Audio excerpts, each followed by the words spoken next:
Okay, guys, now we're going to solve example B. This was the one where we're now going for 5 years at 7% with 200. So let's dig in. And again, what we're going to see is, right, 5 years, 1, 2, 3, 4, 5. The balance is going to increase faster and faster as we have more and more money in the account. It's always 7%, but it's 7% of a bigger number, right? Okay, so let's now use the equation. Let's get more into the nuts and bolts of it, right? So Bob borrowed $200, 7% interest. So let's identify each of the key things. Of course, the $200, that's our initial principal, right? So this is going to be P. We've got 7%. Now 7%, we're not going to use 7% in our equation. We're going to use it as a decimal. So we're going to have to rewrite this as R equals 0.07.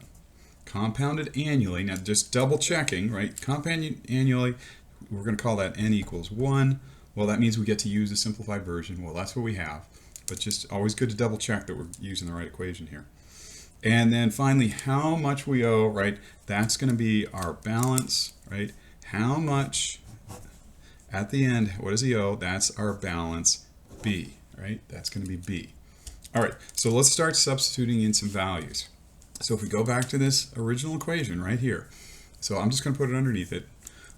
So we've got our B equals, now P, we just said P is 200, right? Principal starting with $200. That's what we start with. And then we've got 1 plus R as a decimal. Has to be a decimal, right? So 0.07. T in years is 5.